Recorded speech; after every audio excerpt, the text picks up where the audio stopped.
അവരെല്ലാവരും ലക്ഷക്കണക്കിന് ദൈവത്തിൻ്റെ മക്കൾ ഏത് സമയത്തും അഭിഷേകത്താൽ നിറയാൻ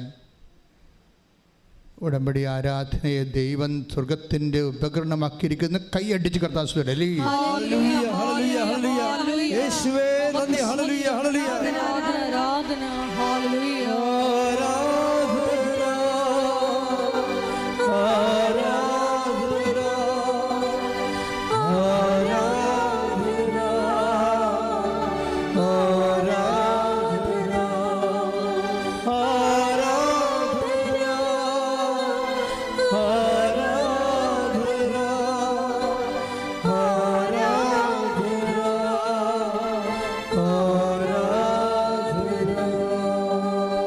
ഉടമ്പടിയിൽ നമ്മൾക്ക് അതായത് ആശയപരമായി ദൈവദേശത്തിന് ഉടമ്പടിയിലാകുന്ന ഒത്തിരിയേറെ ദൈവിക പരികർമ്മങ്ങളുണ്ട്.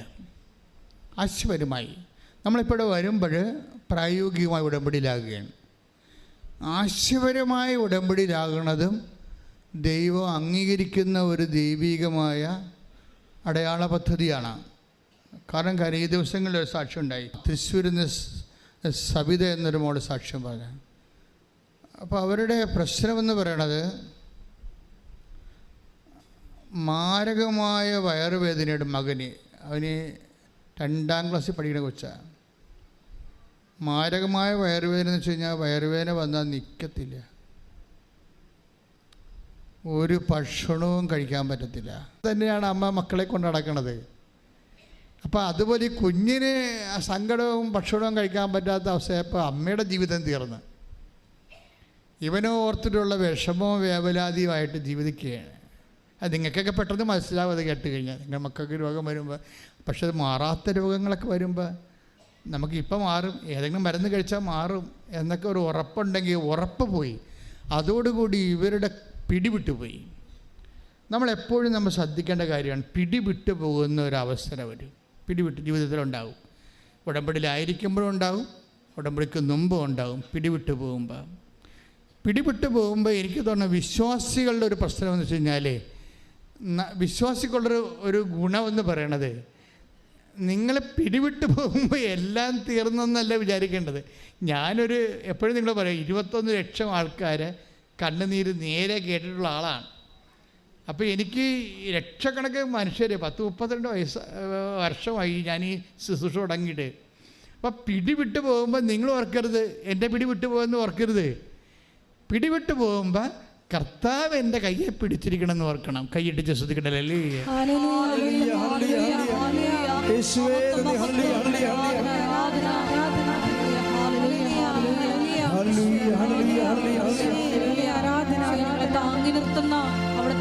അതാണ് ഈ പറയണത്.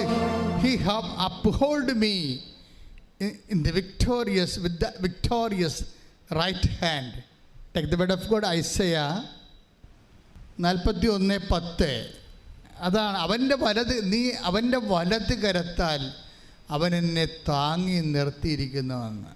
അപ്പം നമ്മുടെ പിടി ഇപ്പം മരുന്നിനിയില്ല, ഈ രോഗത്തിന് മരുന്നില്ല എന്ന് വിചാരിക്കുമ്പോൾ നമ്മുടെ ജീവിതം തീർന്നെന്നല്ല വിചാരിക്കേണ്ടത്. ഞാൻ എൻ്റെ ജീവിതം എൻ്റെ സൃഷ്ടാവിൽ ആരംഭിക്കാൻ പോകുന്ന നമ്മളിങ്ങനെ ആരാധനയിൽ പോകുമ്പോൾ നമ്മുടെ ആരാധനയിൽ ഈശോ എന്നാ ചെയ്യണത്? വചനം പഠിപ്പിക്കും, വചനം വ്യാഖ്യാനിച്ച് തരും, വചനം പ്രാർത്ഥിപ്പിച്ച് തരും, വചനം പാട്ടാക്കി മാറ്റി തരും. ഇതൊക്കെ എന്തിനാ? ഇത് കഴിഞ്ഞ് നിങ്ങൾ വീട്ടിൽ ചെല്ലുമ്പോഴും ഇതുപോലെ ആരാധന ഇരുന്ന് കൂടുന്ന ലക്ഷക്കണക്കിന് മനുഷ്യരുണ്ട്. ആരാധന ഇരുന്ന് കൂട്ടമായിട്ട് ആരാധന, അയൽവാസികളെല്ലാം ഉടമ്പടി എടുത്തിട്ടുള്ളവരെല്ലാം ഒരുമിച്ചൊരു ദിവസം ഫിക്സ് ചെയ്തിട്ട് വന്ന് മൊബൈൽ TV കണക്ട് ചെയ്ത് ആരാധന ഈ നമ്മുടെ സാരി തലപ്പൊക്കെ പള്ളിയിലിരിക്കുന്ന പോലെ ശിരസ് മൂടിക്കൊണ്ട് TV ആരാധന, ഉടമ്പടി ആരാധന കൂടുന്നവരുണ്ട്. ഉടമ്പടി ആരാധന എന്ത് സംഭവിക്കാമെന്നൊക്കെ പറഞ്ഞു, എന്ത് സംഭവിക്കാമെന്ന് ഞാൻ പറയത്തുള്ളൂ. ഇപ്പം ഷാലോൺ TV പോലും ആരാധന കൂടുമ്പോൾ കർത്താവിൻ്റെ കൈകൾ നീണ്ടു വന്നിട്ട് മാരകരോഗങ്ങൾ സുഖപ്പെട്ട സാക്ഷ്യങ്ങൾ ഇവിടെ ആൾക്കാർ പറഞ്ഞിട്ടുണ്ട്. ഇപ്പം ഈ നമ്മുടെ സവിതയുടെ അവസ്ഥ എന്താ? സവിതയുടെ മകൻ അവർ ഇങ്ങനെ ഉടമ്പടി ആരാധന ഇപ്പം അവർക്ക് അവിടെയൊക്കെ നിലവിട്ട് പോയില്ല. പിടിവിട്ട് പോയില്ലേ അവർ പിടിവിട്ട് പോയെങ്കിലും ഇനി മരുന്നില്ല എന്ന് മനസ്സിലാക്കിയിട്ടും കുഞ്ഞിൻ്റെ ഈ മരണം വരെ ഇങ്ങനെ ആയിരിക്കുമോ, ഞാൻ മരിച്ചാലും കുഞ്ഞിന് വേദനയുമായിട്ട് കുഞ്ഞ് തുടരേണ്ടി വരുമോ, ഇങ്ങനെ വല്ലാത്ത ചിന്തകളെല്ലാം ബാധിച്ച് ഒരുതരം ഭ്രാന്തി പിടിച്ച അവസ്ഥയിൽ സങ്കരം, അത് ഭ്രാന്ത് കണ്ണീരായിട്ട് ഇങ്ങനെ ഒഴുകി. അത് അപ്പോഴും ഇവൾ ഉടമ്പടി ആരാധന കൂടുന്നുണ്ട്. ഉടമ്പടി എടുത്തിട്ടില്ലേ ആള്? അതാണ് രസം. അതാണ് ഞാൻ പറഞ്ഞത് ആശയപരമായ ബന്ധമെന്ന് ഉടമ്പടി എന്ന് പറഞ്ഞത് അതാണ്. നമ്മൾ ചിലപ്പോൾ ഉടമ്പടി എടുത്ത് കാണത്തില്ല, പക്ഷെ നമ്മൾ ഉടമ്പടിയുടെ ഉപ്പ് ചില ആൾക്കാർ ഉപയോഗിക്കും, ആരെങ്കിലും നാത്തുമാരെ ബന്ധുക്കളെ തരുന്ന ഉപയോഗിക്കും. അവരത് വിശ്വസിച്ചില്ലേ, അപ്പം അതിന് ആശയപരമായിട്ട് അവർ ഉടമ്പടിയോടെ കണക്റ്റഡായി. ഉടമ്പടിയിലുള്ള എല്ലാ വാഗ്ദാനങ്ങൾക്കും അവർക്ക് യോഗ്യതയായി. ആരും വിശ്വാസങ്ങളല്ല ബന്ധമെന്ന് പറയുന്നത്. ഈ പാലമെന്ന് പറയുന്നത്, ബ്രിഡ്ജെന്ന് പറയുന്നത് എന്താ? അക്കരയ്ക്കുന്ന ഒരു നദി ഒഴുകുന്ന ദൈവം ഇക്കരയും നമ്മൾ അക്കരയും ആണെങ്കിൽ ഇതിൻ്റെ പാലമെന്ന് പറഞ്ഞാൽ എന്താണ്? ശരിക്കും പറഞ്ഞാൽ വിശ്വാസം തന്നെ പാലം. ചിലത് അടിപ്പാലമുണ്ട്, ചില കോൺക്രീറ്റ് പാലമുണ്ട്, പല പാലങ്ങളേ ഉള്ളെന്നേ ഉള്ളൂ. തടിപ്പാലമൊക്കെ കുറച്ച് കഴിയുമ്പോഴൊക്കെ ഉടഞ്ഞു പോകും, മഴയൊക്കെ കൊണ്ട് കഴിയുമ്പോൾ കണ്ടിച്ചൊക്കെ പോകും. നല്ല കോൺക്രീറ്റ് പാലമുള്ള ആൾക്കാരുണ്ട്. വിശ്വാസം ഒരിക്കൽ വിശ്വാസം സ്ഥാപിച്ചാൽ പിന്നെ അത് പോകത്തില്ല. അത് തന്നെ അതുപോലെ തന്നെ നിൽക്കും. പിന്നെ അതിനെ മെയിൻ്റെനൻസ് ചെയ്ത് എടുക്കുകയുള്ളൂ. അപ്പോൾ ഇവർ ഇങ്ങനെ കുഞ്ഞപ്പുറത്ത് കളിക്കുക വേറെ എന്തോ എടുക്കാൻ വേണ്ടി, കുഞ്ഞ് ഫ്രീ ആണ്, അമ്മയുടെ അടുത്ത് ഇല്ല. അപ്പോൾ ഇവർ അമ്മ ഇരുന്നുകൊണ്ട് ടി വിയിൽ ഈ യൂട്യൂബ് കണക്ട് ചെയ്തിട്ട് ഇത് കണ്ടുകൊണ്ടിരിക്കുകയാണ്. ആരാധന കൂടിക്കൊണ്ടിരിക്കുകയാണ്. പക്ഷെ ആരാധന കൂടുന്നതിനേക്കാൾ ഉപരി ഇവർ കരഞ്ഞുകൊണ്ടിരിക്കുകയാണ്. ആരാധനയും കരച്ചിലും ഒരുമിച്ച് പോവുകയാണ്. ദൈവത്തോടല്ലേ പറയാൻ പറ്റത്തുള്ളൂ. ഇങ്ങനൊരു അവസ്ഥയിൽ ചെന്ന് കഴിഞ്ഞാൽ വേറെ എല്ലാവരുടെയും പറയാൻ പറ്റുമെങ്കിൽ അവരൊക്കെ ഒരു മാനുഷികമായ സഹതാപം തരികയല്ലേ ഉള്ളൂ. എനിക്ക് തോന്നിയിരിക്കുന്നത്, ഞാൻ ഈ മാനുഷിക ബന്ധങ്ങൾക്ക് ഒരു പരിധി കഴിഞ്ഞാൽ ഞാൻ എതിരാണ്. മാനുഷിക ബന്ധങ്ങൾക്ക് ഒരു പരിധി കഴിഞ്ഞാൽ ഞാൻ എതിരാണ്. എന്താണെന്ന് വെച്ച് കഴിഞ്ഞാൽ അത് മനഃപൂർവ്വം മനുഷ്യനെതിരായിട്ടല്ല, നിങ്ങളെ റിലേ ചെയ്യുന്ന ആൾക്കാരെ അവർക്ക് ദൈവവുമായിട്ട് ബന്ധമില്ലെങ്കിൽ നിങ്ങൾ പണി മേടിക്കും. അതുകൊണ്ടാണ് നിങ്ങൾ വിശ്വസിക്കുന്ന ആൾക്കാർക്ക്, നിങ്ങൾ സമയം കൂടെ ചിലവഴിക്കുന്ന ബന്ധുക്കൾക്ക്, സ്വന്തപ്പെട്ടവർക്ക്, ഫ്രണ്ട്സിന് അവർക്ക് ദൈവവുമായിട്ട് ബന്ധമില്ലെങ്കിൽ നിങ്ങൾ എപ്പോഴെങ്കിലും പണി മേടിച്ചിരിക്കും. എന്താ കാര്യം വെച്ച് കഴിഞ്ഞാൽ നിങ്ങളുടെ മാത്രം പാഠം പഠിക്കുകയും പരീക്ഷ എഴുതാൻ വേണ്ടി നിങ്ങളുടെ ജീവിതത്തിൻ്റെ അനുഭവ പാഠങ്ങളിലൂടെ കടന്നു പോകുമ്പോൾ അവർക്ക് നിങ്ങൾക്ക് പറഞ്ഞു തരാൻ പറ്റത്തില്ല. അതാണ് പ്രശ്നം. അവർ സ്കൂട്ടാകും, അവരുടനെ സ്കൂട്ടാകും. അത് അവർ നിങ്ങളുടെ ഒരു നിർണായക ഘട്ടത്തിൽ നിങ്ങളെ വിട്ടും വെച്ചിട്ട് അവർ പോകുന്നത് വരെ why should you maintain dum? That's my question. ഒരു തട്ടുകേട് നിങ്ങൾക്ക് കിട്ടണ വരെ why should you waste your time? നിങ്ങൾ എന്താ നിങ്ങളുടെ സമയം വേസ്റ്റ് ചെയ്യണത്? അപ്പോൾ അതിന് കൊടുക്കേണ്ട പ്രാധാന്യം മാത്രം കൊടുക്കുക. ബന്ധുക്കൾ വേണ്ടെന്ന, സ്വന്തം വേണ്ടെന്ന, ഫ്രണ്ട്സ് വേണ്ടെന്നൊന്നുമല്ല ഞാൻ പറയണത്. You are giving more importance than God.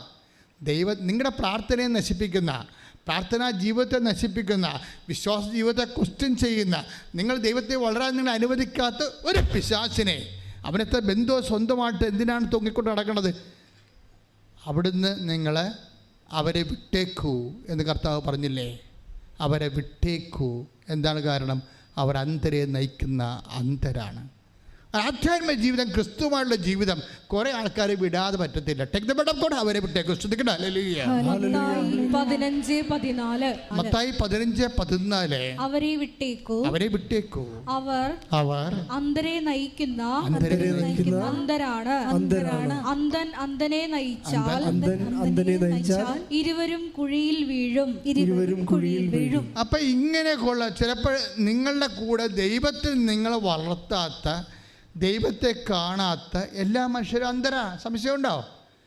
അതുകൊണ്ടാണ് ഈ ടി വിയിലും അതുപോലെ സോഷ്യൽ മീഡിയയിലും ഒക്കെ ഇപ്പോൾ ലോകം മുഴുവൻ സഞ്ചരിച്ച് എന്താ പറയണത്, ഭൂമിയിൽ ഒരു വാഴക്കായും ചെയ്യാത്ത ദൈവത്തിന് എന്തിനാണ് മോളിൽ എന്ത് വാഴക്ക ചെയ്യുക? അപ്പോൾ അയാൾക്ക് ബോധമില്ല, ദൈവത്തെക്കുറിച്ച് അറിയത്തില്ല. അയാൾക്ക് ദൈവത്തെക്കുറിച്ച് അറിയാത്തവർക്കോ പ്രാർത്ഥിക്കാത്തവർക്കോ ദൈവത്തെക്കുറിച്ച് പറയാൻ എന്ത് അവകാശം?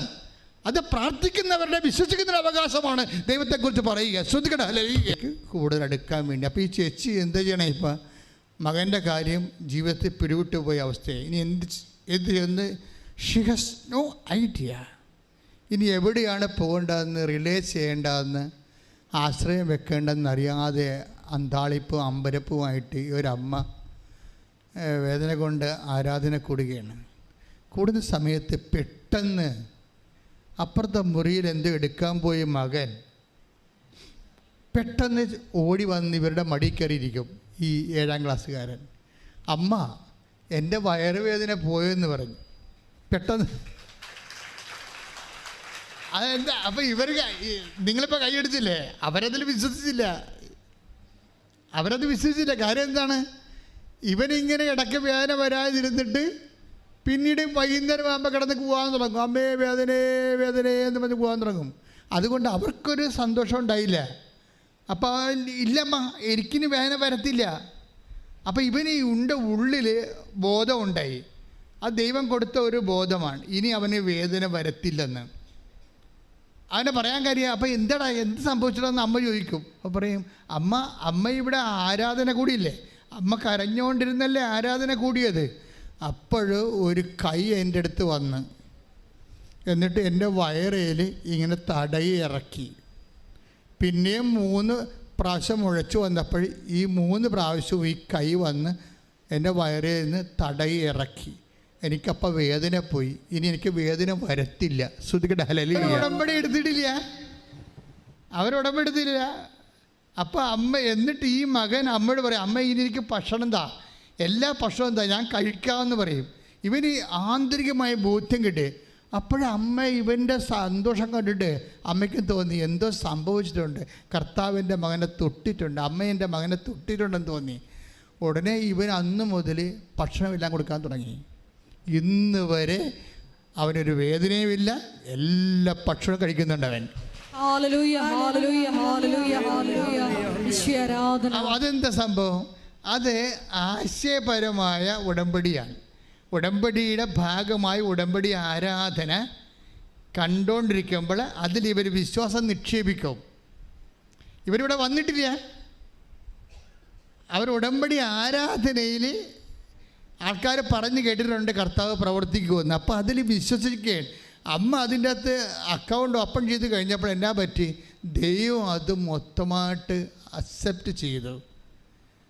എന്നിട്ട് നേരിട്ട് വന്ന് നമ്മൾ ഇപ്പോൾ ഈ ഉടമ്പടിയിലൊക്കെ ഉണ്ടാകുന്ന സാക്ഷ്യങ്ങളെ സത്യം പറയാം, സഭ ഇത് ശരിക്കും തീഷ്ണമായിട്ട് പഠിക്കേണ്ട ഒരു സബ്ജക്റ്റാണ്. നമ്മൾ സഭ പഠിക്കാൻ വേണ്ടിയാണ് ഇത് എപ്പോഴും പ്രത്യക്ഷീകരണ പ്രാർത്ഥന ചെല്ലണത്. എന്തിനാ? സഭ ഇത് പഠിക്കണം. കാര്യം നമ്മൾക്ക് സാധാരണ ഈ സഭയുടെ ഈ 2000 കൊല്ലത്തിനുള്ളിൽ സംഭവിക്കാത്ത സാക്ഷ്യങ്ങളാണ് നടക്കുന്നത്. കാര്യം ടി വിയിൽ ആരാധന കൊണ്ടിരിക്കുക, അപ്പോൾ ദൈവത്തിൻ്റെ കൈകൾ നേരിട്ട് വരിക, എന്നിട്ട് ആ വേദനയുള്ള സ്ഥലത്ത് തൊടുക, അതിനെ പൂർണ്ണമായി സുഖപ്പെടുത്തുക. അതായത് ക്രിസ്തുവിൻ്റെ കാലത്ത് സംഭവിക്കുന്നതിനേക്കാൾ കൂടുതലായിട്ട് ഈ ഇലക്ട്രോണിക്സ് കാലത്തും സോഷ്യൽ മീഡിയയുടെ കാലത്തും അതിനെ മീൻസായിട്ട് എടുത്തുകൊണ്ട് ദൈവം തൻ്റെ ജനങ്ങളെ സന്ദർശിക്കുന്ന അതിമനോഹരമായ ഒരു സുവിശേഷ ലോകം, സുവിശേഷ ടൈം, ഒരു പ്രത്യേക ടൈം ഇവിടെ ഓപ്പൺ ചെയ്യാം. ഒരു മുറി മുകളിൽ എടുക്കാൻ വേണ്ടി ഒരു 5 ലക്ഷം രൂപയോ 3 ലക്ഷം രൂപയോ കൂട്ടി വെക്കുമ്പോൾ ഉടനെ അതിന് വലിയ ആവശ്യം വരും. ഒന്ന് വീട്ടിലെ ആവശ്യം വരും, അല്ലെങ്കിൽ ബന്ധുക്കൾ ആവശ്യം. ചെറിയ പറയില്ലേ പണം വീട്ടിൽ ഇരിക്കണില്ലെന്ന്. എല്ലാവരുടെയും പ്രശ്നമാണത്, പണം വീട്ടിലിരിക്കുന്നത്. നമ്മൾ എന്തെങ്കിലും പ്രധാനപ്പെട്ട കാര്യത്തിന് വേണ്ടി പണം സ്വരുക്കൂട്ടി വെക്കുമ്പോൾ പെട്ടെന്ന് നമ്മൾ വിചാരിക്കാത്ത ഒരു അനാമത്ത് ചിലവ് വരും. അങ്ങനെ മണി ഫ്ലോ തിരിച്ചൊഴുകുന്ന ഒരു കാലമുണ്ട്. അപ്പോൾ അവർ മടുത്ത് 3-4 പ്രാവശ്യം വീട് വെക്കാൻ ശ്രമിച്ച് സ്വരുക്കൂട്ടി വെച്ച കാശും കൊണ്ട് ഓരോ കാര്യങ്ങൾക്ക് വേണ്ടി എടുത്തും കൊടുത്തും സംഭവം അവർ അലാക്കിൽ കിടക്കുകയാണ്. അപ്പം അമ്മയോട് പറഞ്ഞു, അമ്മ വീട് പണിയണം എന്ന് പറയാം. അത്രേ ഉള്ളൂ ഉടമ്പടിയിൽ. പിന്നെ ഒരു മുറിക്കാണ് ഈ ഉടമ്പടി വെച്ചിരിക്കണം അവർ. പക്ഷെ അവരാ സാക്ഷി നിങ്ങൾ കേൾക്കണമെന്ന് പോയി. അവർ പണിതിരിക്കുന്നത് മുകളിൽ 3 മുറിയാണ്, വിത്തിൻ നോ ടൈം. ശ്രുതികട ഹല്ലേലൂയ.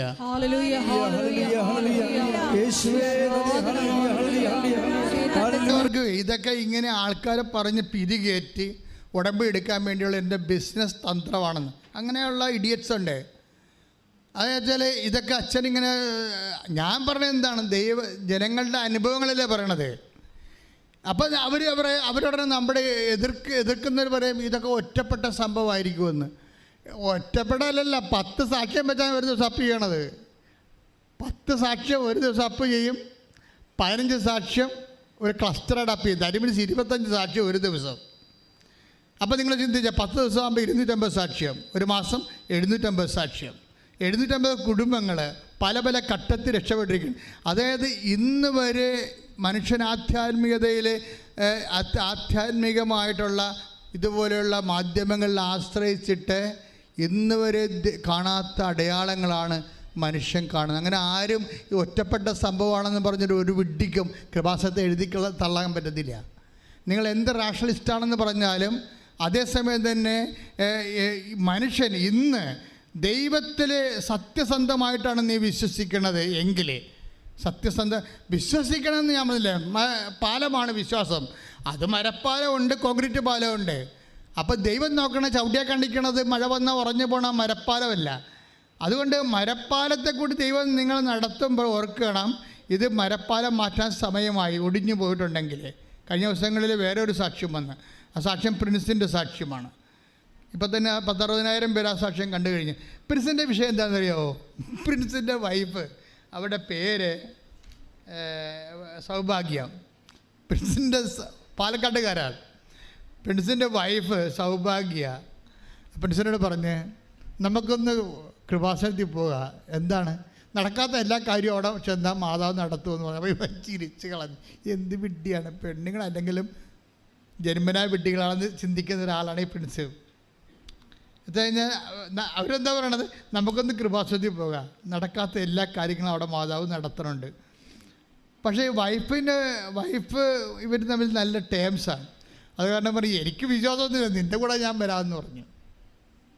എനിക്ക് വിശ്വാസമില്ല, അവളുടെ ഒരു താല്പര്യമല്ലേ, അതുകൊണ്ട് ഞാൻ നിൻ്റെ കൂടെ വരാമെന്ന് പറഞ്ഞു. പക്ഷേ എന്തിനാണ് നമ്മൾ പോണത്? അപ്പോഴ് ഇവിടെ സൗഭാഗ്യം പറയും നമുക്ക് 6 കാര്യങ്ങൾ എഴുതാമെന്ന് പറയും. നമുക്ക് 6 കാര്യങ്ങൾ എഴുതാമെന്ന് പറയും. അപ്പോൾ പ്രിൻസ് ഇവിടെ ഒന്ന് നോക്കിയിട്ട് ഓർത്തിട്ട് 10-60 കാര്യങ്ങളുണ്ട്. 6 കാര്യത്തിൽ നിൽക്കണില്ല ജീവിതം 6 കാര്യത്തിൽ നിൽക്കണില്ല. എന്തെഴുതാനാണ്? ഒത്തിരി എഴുതണമല്ല. ഇത് ഏതാണ് പ്രധാനപ്പെട്ടത്?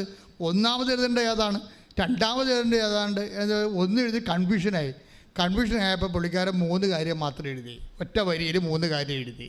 വൈഫിനോട് പറഞ്ഞിട്ടാണ് എഴുതിയത്. 1, എന്നെ, എൻ്റെ ഭാര്യനെ, എൻ്റെ കുഞ്ഞുങ്ങളെ, എൻ്റെ അപ്പനെയും സംരക്ഷിക്കണം. 2, അതിൻ്റെ കൂടെ തന്നെ ഞങ്ങൾക്ക് മാരക രോഗം വരരുത്. തീർന്നു. ബാക്കിയുള്ളത് വേലയെടുത്ത് ജീവിക്കാം ദൈവം തന്ന ആരോഗ്യം കൊണ്ട്. അതാണ് മനസ്സിൽ വിചാരിക്കണത്. അതല്ലാണ്ട് ആ സാക്ഷ്യത്തിൻ്റെ പോക്ക് അങ്ങനെയാണല്ല. ബാക്കിയുള്ളത് എനിക്ക് മനുഷ്യൻ നല്ല ആരോഗ്യമുണ്ട്, ബാക്കിയുള്ളത് വേലയെടുത്ത് ജീവിക്കാം. ഞങ്ങൾക്ക് എന്താ വേണ്ടത്?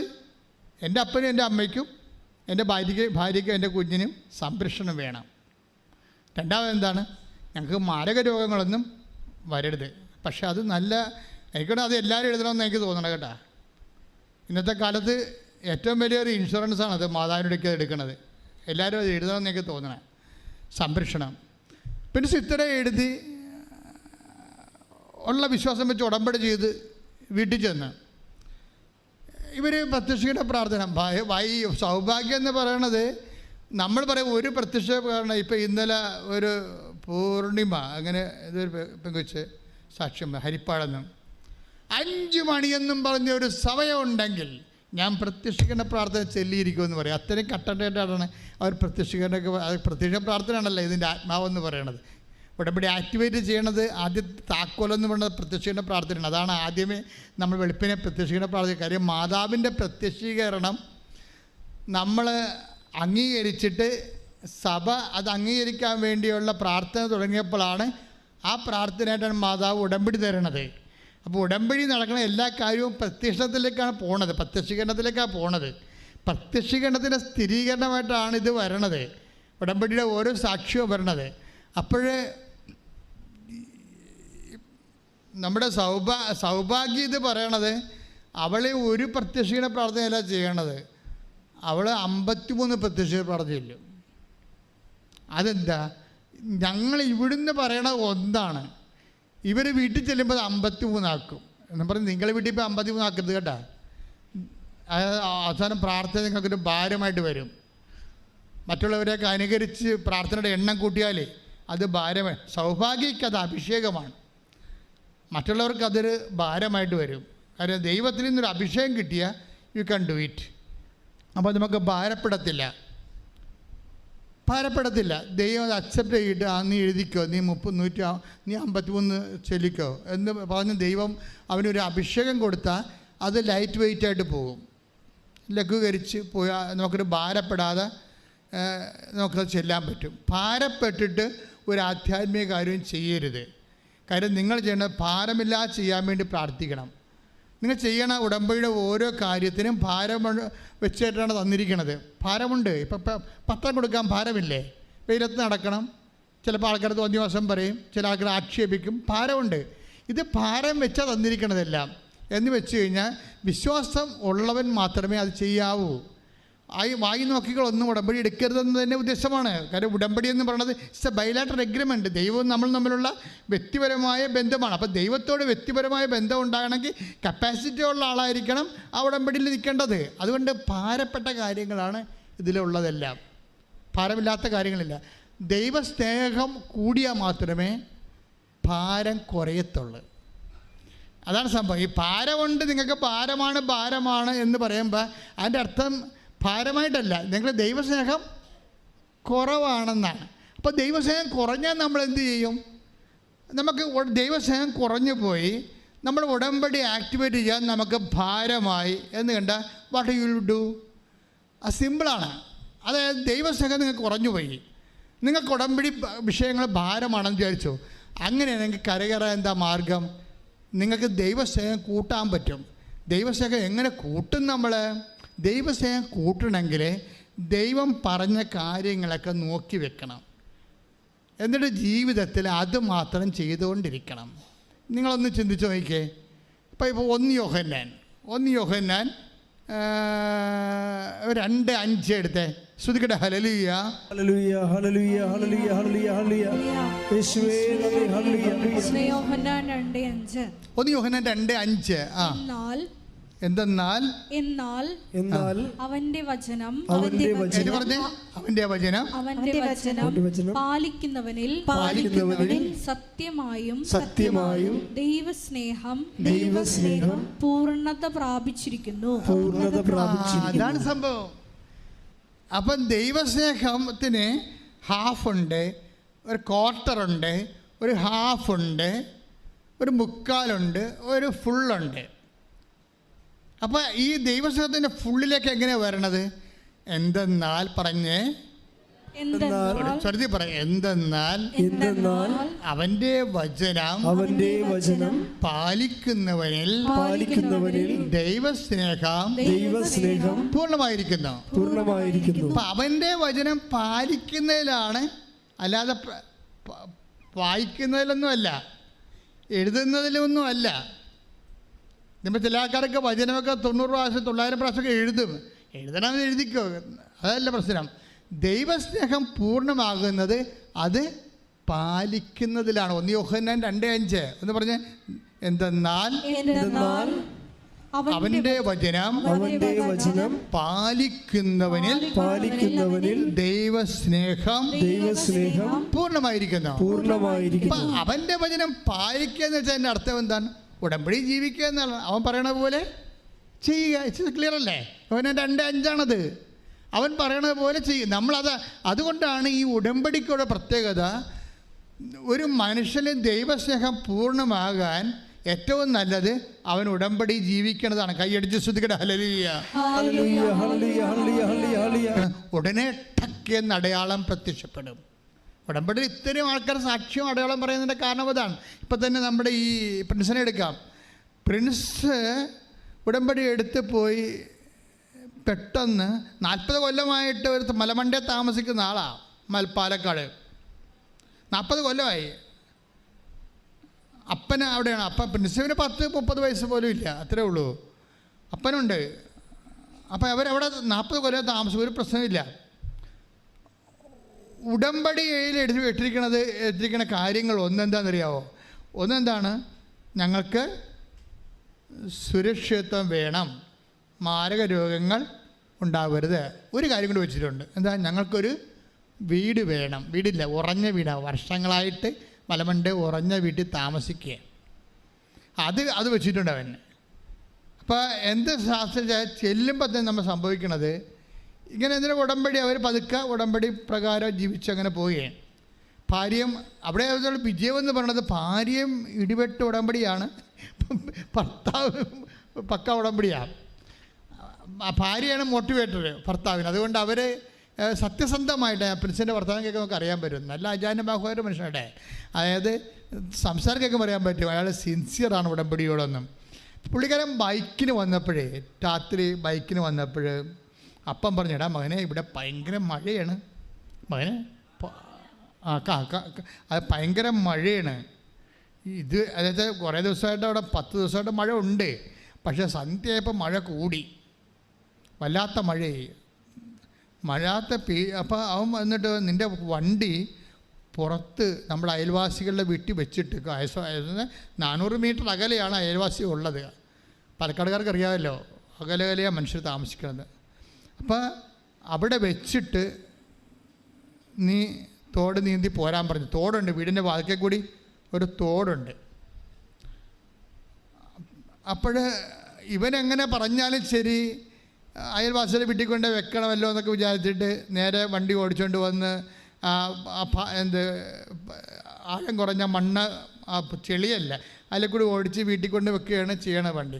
പക്ഷെ അപ്പോഴവന് തോന്നി, അപ്പം പറഞ്ഞാൽ കേട്ടേക്കാമെന്ന് തോന്നി. അപ്പോൾ അതിനെ പറഞ്ഞ് ഞാൻ എളിമപ്പെട്ടെന്നാണ് പറഞ്ഞത്. അതാണ് വിഷയം. ആ വാക്ക് കറക്റ്റാണ്. നമ്മൾ താന്തോന്നി നമ്മൾ അപ്പം പറഞ്ഞാലും ചില ആൾക്കാർ തണ്ടുരോഗം കാണിക്കുമല്ല, ചെറുപ്പക്കാർ പ്രത്യേകിച്ച്. അങ്ങനെയൊന്നുമല്ല, ഇങ്ങനെയാണെന്നൊക്കെ പറഞ്ഞുകൊണ്ട് അവരവരുടെ രീതിയിൽ ചെയ്യത്തുള്ളൂ. മുതിർന്നവർ പറഞ്ഞാൽ കേൾക്കത്തില്ലല്ല. പക്ഷേ ഇപ്പോഴും അവൻ ഈ ഉടമ്പടിയിലായ കാരണം അവനും പരിശുദ്ധാത്മാവിൻ്റെ വെളിപാടുണ്ടായി. അപ്പം പറഞ്ഞ ദൈവം പറഞ്ഞതാണ് കേട്ടോ എന്നുള്ള ഒരു ബോധം ഉണ്ടായപ്പോൾ അവൻ വണ്ടി അവിടെ ഇട്ടിട്ടാണ് ഇങ്ങോട്ട് വന്നത്. 400 മീറ്റർ നടന്ന് വീട്ടിലോട്ട് വരുമ്പോൾ ഉണ്ട് പണിയാനിവിടെ. എന്താ സംഭവിച്ചു കഴിഞ്ഞാൽ വീട്ടിൽ കയറിയപ്പോൾ തോട് നീന്തി കയറി വീട്ടിലോട്ട് കയറിയപ്പോൾ നിന്ന് പെയ്യാണ്, ഇരുണ്ട് കുത്തി പെയ്യാണ്. കറണ്ടുമില്ല, മൊബൈലിൽ ലൈനുമില്ല, ഇരുട്ട് മാത്രം. എന്തിനെന്നറിയാൻ പാടില്ല. അവൻ നോക്കിയപ്പോൾ പുറത്തൊക്കെ വെള്ളത്തിൻ്റെ സ്വരം കേൾക്കുന്നുണ്ട്. വീടിൻ്റെ പുറകിൽ വെള്ളത്തിൻ്റെ സ്വരം കേൾക്കുന്നുണ്ട്. അപ്പോൾ ഇവന് ടോർച്ച് അടിച്ചിട്ട് വേണച്ച് വരുമ്പോൾ വെള്ളം കുത്തി മോളി മലയെന്ന് പുറകിൽ നിന്ന് വെള്ളം കുത്തി ചെളിയുമായിട്ട് ഇറങ്ങി വന്നുകൊണ്ടിരിക്കുക. അപ്പോൾ ഉടനെ തൻ്റെ കുറേ പുസ്തകങ്ങൾ ചാർത്തിലുണ്ടായിരുന്നു. വീടിൻ്റെ പുറകിൽ ചാർത്തിൽ കുറേ പുസ്തകങ്ങളുണ്ടായിരുന്നു, പ്രധാനപ്പെട്ട പുസ്തകങ്ങൾ. അത് എടുത്ത് കോരി പിടിച്ച് അകത്തോട്ട് കയറുന്ന സമയത്ത് ഗ്യാസിൻ്റെ സിലിണ്ടർ ഒഴുക്കിക്കൊണ്ടുപോയി. അപ്പോൾ ഒഴുക്ക് മനസ്സിലായില്ലേ? ഇപ്പം വീടിൻ്റെ 2 വശത്തും കൂടി ഒഴുക്ക്, ഗംഭീര ഒഴുക്ക്. അപ്പോൾ ആ വീട്ടിൽ കയറി നിൽക്കും. വീട്ടിൽ കയറി നിൽക്കുമ്പോൾ ഇടിയും മഴയും നടക്കുന്നുണ്ട്. അതേസമയം തന്നെ മുകളിൽ നിന്ന് ചേര കുത്തി വീടിൻ്റെ പുറകെ വന്ന് തള്ളി നിൽക്കുകയാണ്. ഇനി വീടും കൊണ്ട് പോകും, എന്ത് ചെയ്യണമെന്നൊരു പിടിയില്ല. ഇനി ഇവിടെ നിന്ന് അപകടമാണ് മനസ്സിലായി.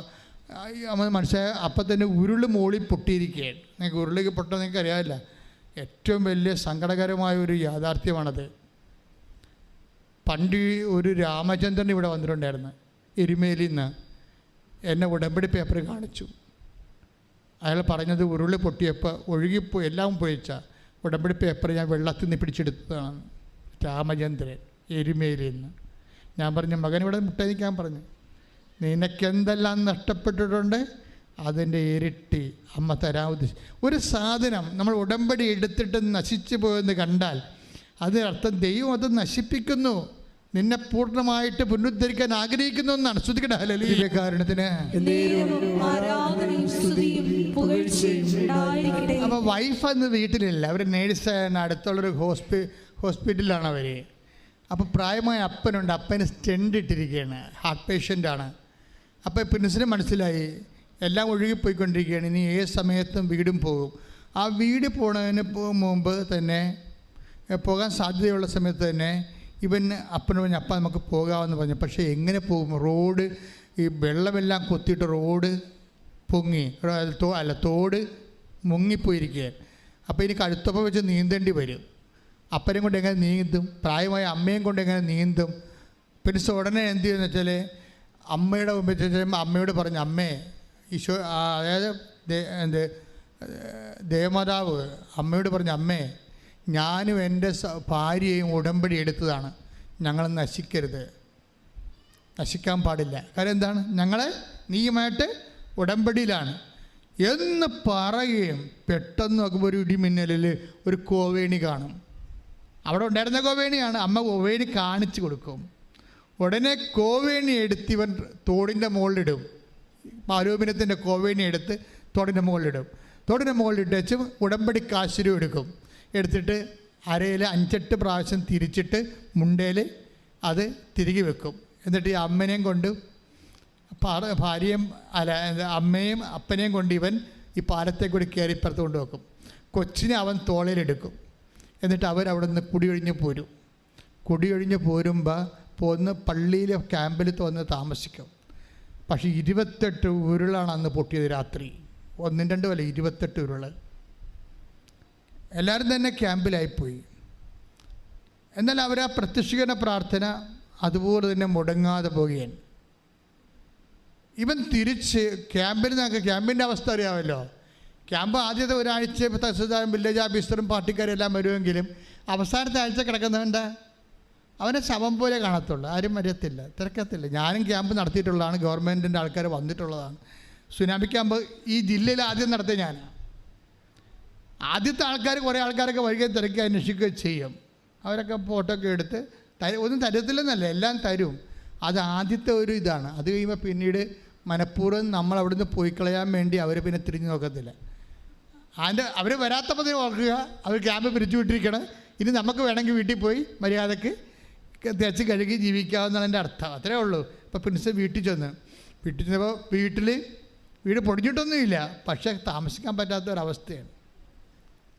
അപ്പോൾ ഉടനെ പ്രിൻസും ഭാര്യയും കൂടി ബാങ്കിൽ പോയിട്ട് വേറെ ഒരു വീട് നോക്കിയിട്ട് 5 പൈസ കയ്യിലില്ലേ, 5 പൈസ കയ്യിലില്ലാതെ, അതായത് അമ്മയുടെ അടുത്ത് എഴുതിയിട്ടുണ്ടല്ലോ വീട് വേണമെന്ന്, അത് ആ ഉറപ്പിലാണ്. ഉടമ്പടിയിൽ എഴുതിയിട്ടുള്ള ഉറപ്പേ ഉള്ളൂ, അല്ല 5 പൈസ കയ്യിലില്ല. ഈ ഉടമ്പടിയിൽ വീട് വേണമെന്ന് നിങ്ങൾക്ക് തോന്നണ്ട. ചില ആൾക്കാർ യാന്ത്രികമായിട്ടാണ് ഉടമ്പടി ചെയ്യണത്, ചില ആൾക്കാർ 1.5 ചെയ്ത്താണ് ചെയ്യണത്. അതാണ് സംഭവം. അവർക്കാണ് അങ്ങനെ. ദൈവത്തെ അറിയാമല്ലോ, ഇത് ചുമ്മാ ആരെങ്കിലും പറഞ്ഞത് കേട്ട് വന്ന് എഴുതുകയാണ്. ഉടമ്പടിയിൽ അവർ അനുഷ്ഠിക്കുകയുമില്ല, വിശ്വസിക്കുകയുമില്ല, പ്രാർത്ഥിക്കുകയുമില്ല. ഇപ്പം ഇന്നലെ ഒരു ചങ്ങനാശ്ശേരിക്കാരൻ സാക്ഷ്യം പറഞ്ഞ് കേട്ടില്ലേ, ഞാൻ ഉടമ്പടി എടുത്തപ്പോൾ ഇതിൽ വിശ്വസിച്ചില്ല, ഉടമ്പടി കൊണ്ട് നടക്കുമ്പോഴും ഞാൻ വിശ്വസിച്ചില്ല, പക്ഷെ ഞാനിതൊക്കെ ചെയ്ത് കൂട്ടുന്നുണ്ട് വിശ്വാസമില്ലാതെ. അങ്ങനെ അതൊക്കെ സാക്ഷ്യം പറഞ്ഞിരിക്കണം, വിശ്വാസമില്ലാതെ ഞാൻ ഇതൊക്കെ ചെയ്ത് കൂട്ടുന്നുണ്ടെന്ന്. പക്ഷെ ഞാൻ വിചാരിച്ചത് ഈ കൃപാസനം പത്രത്തെക്കുറിച്ചൊക്കെ ഭയങ്കര ട്രോളല്ലേ, അത് കാരണം ഈ പത്രം പുറത്തെടുക്കാൻ പോലും എനിക്ക് ഭയങ്കര ആക്ഷേപമായിരുന്നു. പക്ഷെ ഞാൻ എടുത്ത് കൊടുക്കുമ്പോൾ ആൾക്കാർ വന്ന് ആർത്തിയോടെ മേടിക്കുന്നുണ്ട്. അത് ഞാൻ ഉദ്ദേശിച്ചില്ലെന്നാണ് പറയണത് തെക്കടശ്ശേരി ഈ ചങ്ങനാശ്ശേരിക്കാരൻ. ഞാനത് ഉദ്ദേശിച്ചില്ല. ഞാൻ ഓർത്തത് ആൾക്കാർക്ക് ഇതിനോട് പുച്ഛമായിരിക്കുമെന്നാണ്. ഞാൻ എടുത്തു കൊടുക്കുമ്പോൾ എനിക്ക് തികയാതെ വന്നെന്നാണ് പറയണത് പത്രം. കാരണം ജനങ്ങൾക്ക് ഇന്ന് അറിയാവുന്നതിന് ശരിക്കറിയാം കൃപാസന പത്രം എന്താണെന്നും അവിടെ ദൈവം പ്രവർത്തിക്കുന്ന രീതിയാണെന്നും. കഴിഞ്ഞ ദിവസങ്ങളിലൊരു സാക്ഷ്യം ഉണ്ടായിരുന്നു. കൃപാസന പത്രം വായിച്ചുകൊണ്ടിരിക്കുന്ന സമയത്ത് ഞാനത് സാക്ഷ്യത ഇട്ടിട്ടുണ്ട്. നിങ്ങളതിൻ്റെ ഇനി ട്രോളർമാരത് കേട്ടാൽ പിന്നെ അവർ അത് വെച്ച് ട്രോളിക്കൊണ്ടിരിക്കും. ട്രോളട്ട ദൈവികമായ പദ്ധതിയുടെ മുന ഒടിക്കാൻ ഒന്നിനും പറ്റത്തില്ല. കാര്യം നമ്മളിങ്ങനെ കുറേ പലതരത്തിലുള്ള ആക്ഷേപങ്ങളിലൂടെ കടന്നു വന്നിട്ടുള്ളതാണ്, നിങ്ങൾക്കറിയാമല്ലോ. അപ്പം അങ്ങനെ വന്നിട്ട് ഇങ്ങനെ വരണ സമയത്തും ദൈവത്തിൻ്റെ പ്രവൃത്തികൾ വിശ്വസിക്കുന്നവർക്ക് അടയാളമായിട്ട് നടത്തിക്കൊണ്ടിരിക്കും. അതിലെല്ലാം വിശ്വസിക്കാത്തവർക്ക് ഞാൻ പറഞ്ഞത്, അത് നിങ്ങൾ ഉടമ്പടി ചെയ്യുന്നവരെ ഒരു ഒക്കട്ടെ എന്ന് വിചാരിച്ചുകൊണ്ട് ഒരു സാമട്ടിൽ ചെയ്യുന്നതാണ് നിങ്ങൾക്കിത് ആപത്തായിട്ട് മാറണത്. ഇപ്പോൾ ഇത് പ്രിൻസ് അപ്പനെയും അമ്മനെയും കടത്താൻ വേണ്ടി ഏണി തോടിന് വട്ടമിട്ടിട്ട് ഈ മഴയത്ത് ഇറങ്ങി വരുമ്പോൾ അവനെന്താ ചെയ്യണത്? ഉടമ്പടി കാശുരൂപ എടുത്തിട്ട് തുണിത്തെറുപ്പിൽ തെറുത്ത് വെച്ചിട്ടാണ് ഇറങ്ങണത്. എന്നിട്ട് അവൻ അമ്മയും കൊണ്ട് ഇറങ്ങണ പോയ ദൈവസാന്നിധ്യം, അതൊക്കെ ഒരു വിശ്വാസ പ്രഖ്യാപനമാണ്. ഇങ്ങനെ വിശ്വാസം പ്രഖ്യാപിച്ചു കഴിഞ്ഞാൽ പിന്നെ ദൈവത്തിൻ്റെ ബാധ്യതയാവും ഇത് നിറവേറ്റി. നമ്മൾ വിശ്വാസം പ്രഖ്യാപിക്കുന്നില്ല, ദൈവത്തിന് പ്രശ്നങ്ങളൊന്നുമില്ലേ? നിങ്ങൾ പ്രഖ്യാപിച്ചില്ല, അത്രേ ഉള്ളൂ. പക്ഷേ വൺസ് നിങ്ങൾ സത്യസന്ധമായിട്ട് ഉടമ്പടിയിലുള്ള ദൈവത്തോടുള്ള ബന്ധം അരക്കിട്ട് നിങ്ങൾ ഉറപ്പിച്ചു കഴിഞ്ഞാൽ, ദൈവം സത്യസന്ധനായത് കാരണം ദൈവത്തിന് നിങ്ങളുടെ നിയോഗങ്ങളോടുകൂടി നിവൃത്തിയാക്കാതിരിക്കാൻ പറ്റത്തില്ല. കാര്യം ദൈവം സത്യസന്ധനാണല്ലോ. അതാണ് പ്രശ്നം. അതുകൊണ്ടാണ് ഞാൻ നിങ്ങളോട് പറയണത്, നിങ്ങൾ എടുത്ത ഉടമ്പടി വൃത്തിയായിട്ട് ചെയ്യണം. ദൈവത്തിൻ്റെ വചനത്തിൻ്റെ വെളിച്ചത്തിൽ ജീവിത വിശുദ്ധി കൂടി പാലിച്ചുകൊണ്ട് പോകണം. ജീവിത വിശുദ്ധിയും പാലിച്ച്, അതുപോലെ തന്നെ ദൈവത്തിൻ്റെ വചനവും കൃത്യമായിട്ട് പാലിച്ച്, ഞാൻ ഈ ഭൂമി ദൈവത്തിൻ്റെ സാക്ഷിയായിട്ട് ജീവിക്കാൻ വേണ്ടിയാണ് ഉടമ്പടി എടുത്തത് എന്ന് നിങ്ങൾ ധരിക്കണം. ഇതിനുള്ള വിഷയം എന്താണെന്ന് അറിയാമോ? ഇപ്പം ഉടമ്പടിയെ നമ്മൾക്ക് 2 തരത്തിൽ വീക്ഷിക്കാം. നിങ്ങൾക്ക് ഉടമ്പടി എടുത്ത നിങ്ങൾക്ക് ഉടമ്പടിയെ 2 തരത്തിൽ വീക്ഷിക്കാം. ഒന്ന് വെള്ളിയും ഒന്ന് സ്വർണവുമാണ്. വെള്ളിയായിട്ട് എങ്ങനെ വീക്ഷിക്കണമെന്ന് വെച്ച് കഴിഞ്ഞാൽ അതിൻ്റെ മൂല്യം വെള്ളിയേ ഉള്ളൂ. നിങ്ങൾക്ക് ഉടമ്പടിയിൽ നിന്ന് എന്ത് വേണം? നിങ്ങൾ ഉടമ്പടിയെ കാണുന്ന വിധം. ജോലി വേണം, IELTS ജയിക്കണം, അല്ലേ? പറമ്പ് വിൽക്കണം, വീട് വേണം. അതാ നിങ്ങൾ എന്തിനാണ് ഉടമ്പടി എടുത്തിരിക്കണമെന്ന് ചോദിച്ചു കഴിഞ്ഞാൽ ഉത്തരം ഇത്രേ ഉള്ളൂ. എന്തിനാണ് നിങ്ങൾ ഉടമ്പടി എടുത്തെന്ന് ചോദിച്ചാൽ നിങ്ങൾ എന്ത് പറയും? അത് ഒരു കുട്ടിയില്ല, ഇപ്പോൾ 16 വർഷമായിട്ട് മക്കളില്ല. അപ്പോൾ ഈ ദിവസങ്ങളിലൊക്കെ 16 വർഷമായിട്ട് മക്കളില്ല, 15 വർഷമായിട്ട് മക്കളില്ലാത്തവരൊക്കെ വന്ന് സാക്ഷ്യം കുഞ്ഞുങ്ങളെ കൊണ്ട് അത് നമ്മൾ ഞെട്ടിച്ച് കളയും. IVF IUF എല്ലാം എടുത്തതിന് ശേഷം അവർ രാശി പറഞ്ഞിട്ട് ഡോക്ടർ പറഞ്ഞു, നിങ്ങളുടെ ഏജ് കഴിഞ്ഞോ, ഇനി നിങ്ങൾക്ക് ദത്തെടുക്കാനേ പറ്റത്തുള്ളൂ, ദത്തെടുക്കാനും ഏജ് കഴിഞ്ഞോ. അപ്പോൾ അവർക്ക് എന്നിട്ട് ഉടമ്പടിയിൽ ഈ 18-ാം വർഷം അവർക്ക് കുഞ്ഞുങ്ങളെ കൊടുക്കും. അതാണ് ഉടമ്പടി എന്ന് പറയണത്. അത് നമ്മളെ കണ്ടുകൊണ്ടിരിക്കുകയല്ലേ ആൾക്കാരെ. അത് നമ്മൾ എല്ലാ ദിവസവും കണ്ടിരിക്കുക, എല്ലാ വല്ലപ്പം കാണുന്നതല്ലേ, എല്ലാ ദിവസവും ജനങ്ങൾ ഉടമ്പടി അനുഭവങ്ങൾ പറഞ്ഞുകൊണ്ടിരിക്കുകയല്ലേ. അപ്പോൾ പക്ഷേ നിങ്ങൾ ചെയ്യേണ്ട കാര്യം, ഉടമ്പടിക്ക് 2 വീക്ഷണങ്ങളുണ്ട്. ഒന്ന് ഒരു സിൽവർ ലൈനിലുള്ള ഒരു നിങ്ങൾ ഉടമ്പടിയെ കാണുന്നത് എന്തിനാണ് ഉടമ്പടി എടുത്തെന്ന് ചോദിക്കുമ്പോൾ, ജോലി കിട്ടാൻ, കല്യാണം കഴിക്കാൻ, അല്ലെങ്കിൽ വസ്തു വിൽക്കാൻ, വസ്തു മേടിക്കാൻ, എന്തെങ്കിലുമായിരിക്കും നിങ്ങൾ പറയണത്. പക്ഷേ ഇനി വേറെ ഒരു ഗോൾഡൻ ലൈനുണ്ട്, ഒരു ഗോൾഡൻ വെർഷനുണ്ട്. അതെന്താണ്? ഈ ഉടമ്പടി കൊണ്ട് ദൈവം എന്ത് ഉദ്ദേശിക്കുന്നു? മനസ്സിലായില്ലേ? അവിടെയാണ് പിടുത്തയിരിക്കണത്. ഈ ഉടമ്പടി കൊണ്ട് നിങ്ങളെന്ത് ഉദ്ദേശിക്കുന്നു എന്നുള്ളത് സിൽവറാണ്. പക്ഷെ അതേസമയത്ത് നമ്മൾ ചിന്തിക്കേണ്ടത്, ധ്യാനിക്കേണ്ടത്, ഈ ഉടമ്പടി കൊണ്ട് ദൈവം എന്ത് ഉദ്ദേശിക്കുന്നു? ദൈവം എന്താണ് ഉദ്ദേശിക്കുന്നത്? നമ്മൾ നേരത്തെ കണ്ടു. എന്താ ഉദ്ദേശിക്കുന്നത്? ദൈവസ്നേഹം നിങ്ങളിൽ പൂർണ്ണമാകണം. അതാണ് ഉദ്ദേശിക്കുന്നത്. വായിച്ചില്ലേ നമ്മൾ? ഇപ്പോൾ 1 യോഹന്നാൻ 2:5 വായിച്ചേ. എന്നാൽ അവന്റെ വചനം പാലിക്കുന്നവനിൽ, അവന്റെ വചനം പാലിക്കുന്നവനിൽ സത്യമായും ദൈവസ്നേഹം പൂർണ്ണത പ്രാപിച്ചിരിക്കുന്നു. അപ്പൊ ദൈവം, ഈ ഗോൾഡൻ ലൈൻ എന്ന് പറഞ്ഞ ഇതാണ്. എന്താണ്? ഒരു ഉടമ്പടി എടുക്കുമ്പോൾ ആ ഉടമ്പടി കൊണ്ട് ദൈവം ഉദ്ദേശിക്കുന്നത് എന്താണ്? നിങ്ങളിൽ പറഞ്ഞേ, എന്നിൽ ദൈവസ്നേഹം പൂർണ്ണത പ്രാപിക്കണം. ഇതാണ് കവനന്റിന്റെ ഗോൾഡൻ ലൈൻ എന്ന് പറയണത്. എന്താണ്? ഈ ഉടമ്പടി എടുക്കുന്ന വ്യക്തി എന്ത് ചെയ്യണം എന്നാ പറയണത്? ദൈവസ്നേഹം. പറഞ്ഞ ദൈവസ്നേഹം പൂർണ്ണത പ്രാപിക്കണം. അപ്പോഴേ എല്ലാവർക്കും ദൈവസ്നേഹം ഉണ്ട്. പക്ഷെ ഉടമ്പടിക്കാരിൽ നിന്ന് സാധാ ആയിട്ടുള്ള ദൈവസ്നേഹമല്ല ഉദ്ദേശിക്കണത്. എന്താ? മേത്തരം ദൈവസ്നേഹമാണ് ഉദ്ദേശിക്കുന്നത്. എന്താണ്?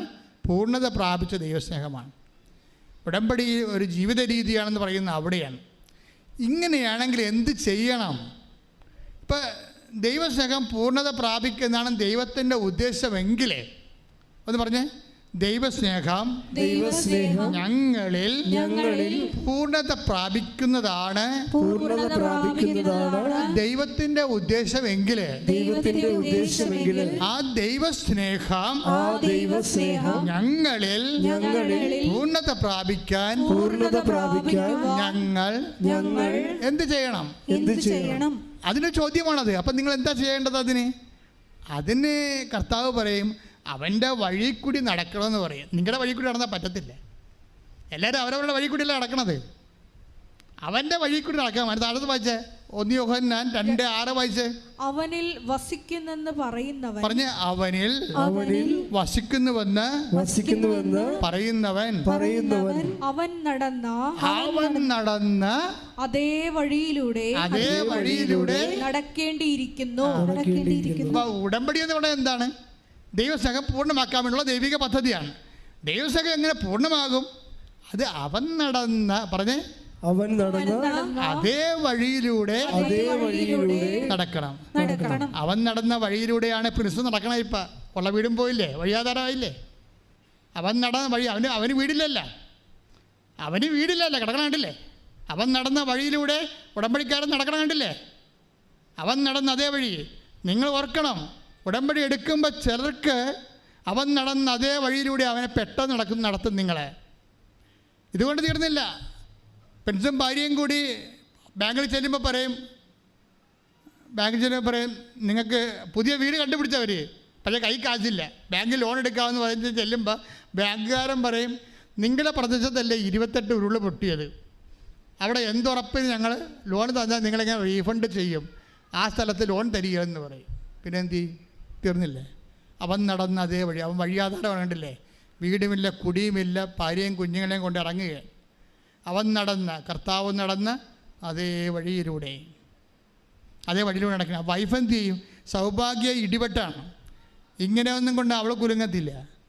അവളാണ് ഇപ്പോഴാണ്, നേരത്തെ ഞാൻ പറഞ്ഞു പോയെന്നേ ഉള്ളൂ, ഇപ്പോഴാണ് ബാങ്കുകാരൻ ലോൺ നിഷേധിച്ചപ്പോഴാണ് അവൾ ഒരു തീരുമാനം എടുത്തത്. എന്താണ്? പ്രത്യക്ഷയുടെ പ്രാർത്ഥന 53 പ്രാവശ്യം ചെല്ലാമെന്ന്. വിടത്തില്ല, വിടാതെ ഇരുന്ന് 53 പ്രാവശ്യം ചെല്ലുമ്പോൾ വേറൊരു വീടിനെ, അവർ കണ്ടുവച്ച വീടിനെ ആ വീട് തന്നെ വെച്ചോണ്ട് ഈടാക്കിക്കൊണ്ട് ബാങ്കുകാരൻ ലോൺ അനുവദിക്കും. ശ്രദ്ധിക്കട്ടെ. ഹല്ലേലൂയ.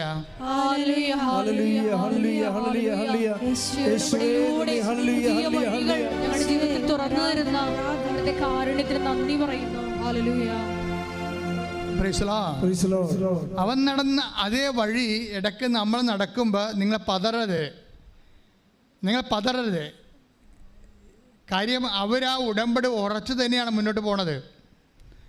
അവർ ഉടമ്പടി ഉറച്ചു നിന്ന് പോകുമ്പോൾ ഇതിനിടക്ക് ഈ ഒരു വീട് കിട്ടിക്കഴിഞ്ഞ് എന്താണ് അമ്മയോട് പറഞ്ഞില്ലായിരുന്നോ? എന്താ വേണ്ടത്? എൻ്റെ അപ്പനെയും അമ്മനെയും എന്നെയും എൻ്റെ ഭാര്യയെയും കുഞ്ഞിനെയും സംരക്ഷിക്കണം. സംരക്ഷിച്ചല്ലേ? ഉറപ്പല്ലേ? കോണി കാണിച്ചു കൊടുത്ത് സംരക്ഷിച്ച് അവിടെ നിന്ന് രക്ഷപ്പെടുത്തിക്കൊണ്ട് പോകുന്നില്ലേ? അതുറപ്പല്ലേ? രണ്ടാമതായത് ഇത് ഞങ്ങൾക്കൊരു വീട് വേണം. വീട് വേണമെങ്കിൽ ഇവിടുന്ന് ഇറങ്ങണ്ടേ? ഇത് അപകട മേഖലയാണ്. ഇവിടെ ബാങ്കിൽ നിന്ന് ലോൺ എടുത്ത് പുതിയ വീട് വെച്ചാൽ ഇന്നലെ നാളെ പിന്നെ ഉരുള് പൊട്ടും. അതുകൊണ്ട് അമ്മയ്ക്ക് ഇവനെ ഇവിടുന്ന് കൊണ്ടുപോകണം. അതിനാണ് ഈ പ്രശ്നം ഉണ്ടാക്കിയിരിക്കണം മുഴുവൻ. അങ്ങനെ അപ്പനെയും അമ്മനെയും കുഞ്ഞിനെയും എല്ലാം ഇവിടുന്ന് പറിച്ചുകൊണ്ട് വേറെ സ്ഥലത്ത് കൊണ്ടുപോയി ഉടമ്പടി പ്രകാരം അവരെ റീഇൻസ്റ്റേറ്റ് ചെയ്യും. കൈയടിച്ച് ശ്രദ്ധിക്കട്ടെ. അതായത് ഇനി ഇത് നമ്മൾ ഈ ദൈവത്തിൻ്റെ വഴികളിലൂടെ നടക്കുമ്പോൾ ദൈവസ്നേഹം നമ്മളിൽ പൂർണ്ണമാകുമ്പോൾ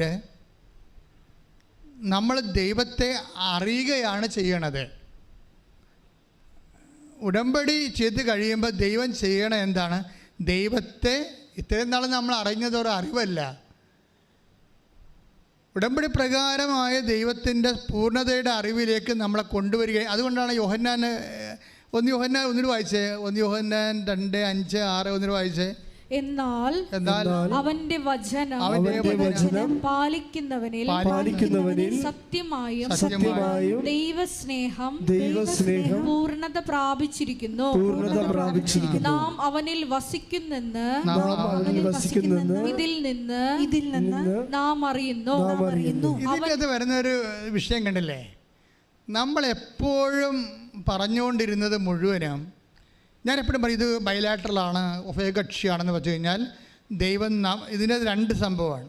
ഇപ്പം നമ്മൾ ദൈവസ്നേഹം നമ്മളിൽ നമ്മുടെ സങ്കടങ്ങളിലും ക്ലേശങ്ങളിലും വിശ്വാസം കളയാതെ നമ്മൾ വിശ്വാസം വർദ്ധിപ്പിച്ചുകൊണ്ട് നമ്മൾ മുന്നോട്ട് പോകുമ്പോൾ എന്താ സംഭവിക്കണത്? നമ്മൾ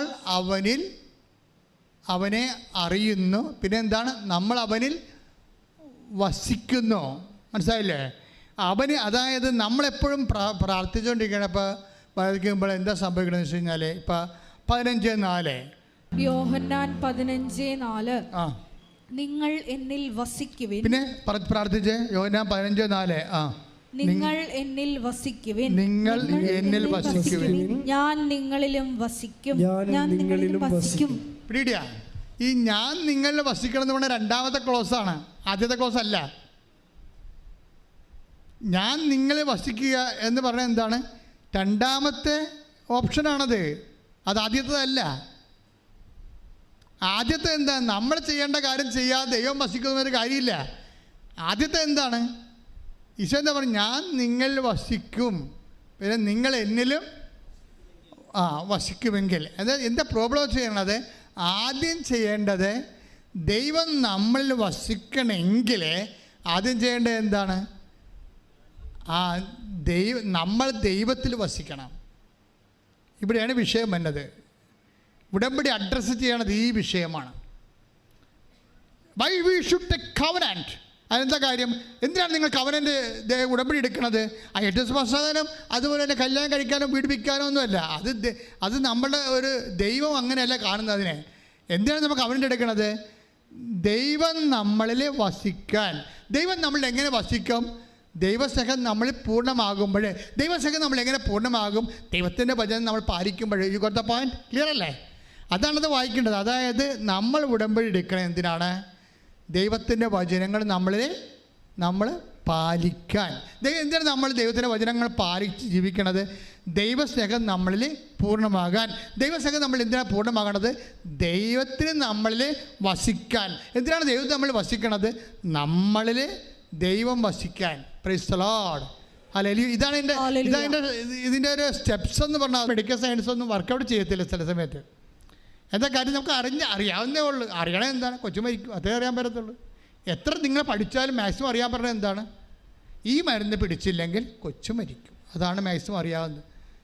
അതുകൊണ്ട് പൗലോസ് പറയണത് അറിയാമെന്ന് പറയുന്നവനൊരു ചുക്കും അറിയാൻ പറ്റുന്നു. അറിയാമെന്ന് വിചാരിക്കുന്നവൻ.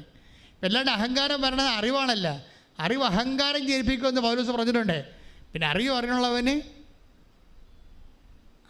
അറിയേണ്ടത് അറിയണില്ലെന്നും പൗലോസ് പറഞ്ഞു. പൗലോസാണ് ഇതെല്ലാം എല്ലാത്തിനും ജാക്കി വെച്ചിരിക്കണ പൗലോസാണ്. എന്ന് വെച്ച് കഴിഞ്ഞാൽ എല്ലാ അഹങ്കാരങ്ങളുടെ എല്ലാ തലക്കൊയ്മയ്ക്കും പാടാണ്. അത് ചെയ്താൽ ബാക്കിയെല്ലാം ചെയ്യാൻ പറ്റും.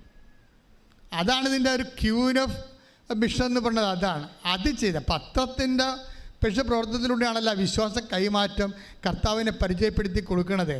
അതല്ല ഏറ്റവും വലിയ മിഷൻ. ആരെ ജ്ഞാനസ്നാനപ്പെടുത്താനോ മതപരിവർത്തനം ചെയ്യാനല്ല. ദൈവം ലോകം അറിയേണ്ട ഒരാളാണ് ക്രിസ്തു. കാര്യം ക്രിസ്തു എല്ലാവർക്കും ആശ്വാസത്തിനും സൗഖ്യത്തിനും ആത്മരക്ഷയ്ക്കും വേണ്ടി ദൈവത്തിൻ്റെ സംവിധാനമാണ്. അത് നമ്മൾ മനസ്സിലാക്കാനും ആശ്വാസം പ്രാപിക്കാനും എല്ലാവർക്കും അവകാശമുണ്ട്. ആ എല്ലാവരുടെയും അവകാശങ്ങളെ മാനിച്ചുകൊണ്ടാണ് ക്രിസ്തു കൈമാറ്റം നടക്കുന്നത്. ഈ പ്രസൻസ് എന്ന് പറഞ്ഞ ഉടമ്പടിയിൽ ഏറ്റവും വലിയ സംഭവം പ്രസൻസ് അല്ലേ? ഇപ്പം ആ കുഞ്ഞിൻ്റെ തന്നെ വയറ്റിൽ ദൈവത്തിൻ്റെ കരങ്ങൾ വന്ന് തടവി എന്നേക്കും വേണ്ട തലവേദന വയറുവേദന മാറ്റുന്നത് പ്രസൻസാണ്. പ്രസീന എന്ന് പറഞ്ഞൊരു മോള് സാക്ഷ്യം പറഞ്ഞ്. പ്രസീന അത് ഇന്നലെ മറ്റേ പറഞ്ഞു സാക്ഷ്യം. ഞാൻ ഇവിടെ ഇപ്പോൾ ഉണ്ടായിരുന്നു. പ്രസീനയുടെ സാക്ഷ്യം സങ്കടകരമായ സാക്ഷ്യം. പ്രസീന കൊല്ലംകോട്. അപ്പോൾ പ്രസീനയുടെ വിഷയം, പ്രസീനയുടെ അപ്പൻ മരിച്ചുപോയി. അപ്പോൾ അതുകൊണ്ട് തന്നെ ഒരു നല്ല അന്വേഷിച്ച് കണ്ടുപിടിച്ച് ഒരു നല്ല കല്യാണത്തിന് വേണ്ടി ഒരുക്കി കൊടുക്കാൻ ആരുമില്ല. ആ പെട്ടെന്ന് സാഹചര്യത്തിൽ സമ്മർദ്ദം കൊണ്ടൊരു കല്യാണം, പെണ്ണല്ലേ വീട്ടിൽ നിർത്തണം ശരിയല്ലല്ലോ എന്നൊക്കെ പറഞ്ഞുകൊണ്ട് കല്യാണം നടത്തി. അത് ഭയങ്കര കുരിശായി. അതവരുടെ കുടുംബക്കാര്യമായതുകൊണ്ട് ഞാനത് വിശദീകരിക്കാൻ ഉദ്ദേശിക്കുന്നില്ല. അവസാനം എന്ത് വെച്ചാൽ അവർ തന്നെ ചെറുക്കൻ്റെ വീട്ടുകാരൻ്റെ കേസിന് പോകും. നോക്കിയേ, അപ്പനുമില്ല, ഭർത്താവുള്ളത്, അതും ഭയങ്കര ടോക്സിക്കായിപ്പോയി. ഒന്നുമില്ല, ഇവർക്ക് ആരുമില്ല, ഉടമ്പടി മാതാവ് മാത്രം. എല്ലാവരും പോയി. ആരും നമ്മുടെ കാര്യം അന്വേഷിക്കാനോ തിരക്കാനോ ആരും ഇല്ലെങ്കിൽ നിങ്ങൾ ആരും ഇല്ലെന്ന് പറയരുത്. നിങ്ങൾ പറയണം അമ്മ ഞങ്ങളുടെ കൂടെ ഉണ്ടെന്ന്. ശ്രുതിക്കട്ടെ ഹല്ലേലൂയ.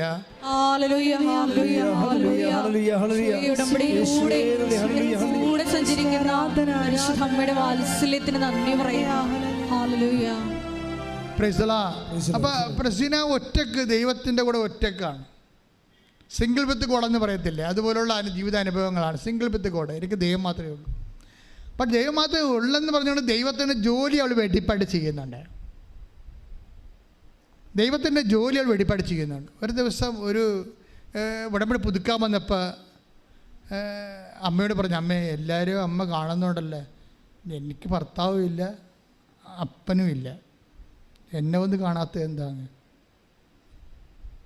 അതൊരു ഒന്നൊന്നര ചോദ്യമാണേ. അത് നിങ്ങൾക്ക് അങ്ങനെ ആയാൽ മാത്രമേ മനസ്സിലാകത്തുള്ളൂ. എനിക്ക് ഭർത്താവുമില്ല അപ്പനുമില്ല, എല്ലാവരും നീ കാണുന്നുണ്ട്, എന്നെ എന്താ ഒന്ന് കാണാത്തത്?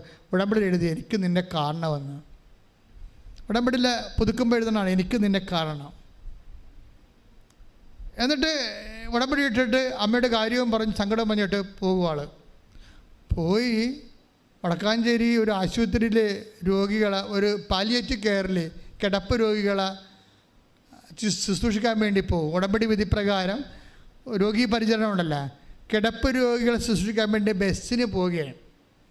ബസ്സിൽ ഭയങ്കര തിരക്കാണ്. അപ്പോൾ ഒരു ചേടത്തി അപ്പോൾ ബസ്സിനായി ഇവിടെ ഇരിക്കുകയാണ്, അവർക്ക് സീറ്റ് കിട്ടി അതിൻ്റെ അകത്ത്. അപ്പോൾ ഇവിടെ പ്രായം ചെയ്യുന്ന ഒരു വലിയമ്മ വന്ന് ഒരു കിറ്റൊക്കെ പിടിച്ചോണ്ട്. അപ്പോൾ ഉടനെ പ്രസ്സിനെ എഴുന്നേറ്റ് എന്നുവെച്ചാൽ പറഞ്ഞാൽ അമ്മ ഇവിടെ ഇരിക്കാൻ പറഞ്ഞു. അവിടെ ഇരുന്ന് ബസ്സിങ്ങനെ മുന്നോട്ട് പോകുമ്പോൾ പ്രസ്സിനോട് പരിശുദ്ധാത്മ പറഞ്ഞു, നീ ഇരുത്തിയ ആളെ ഒന്ന് നോക്കിക്കുക എന്ന് പറഞ്ഞു.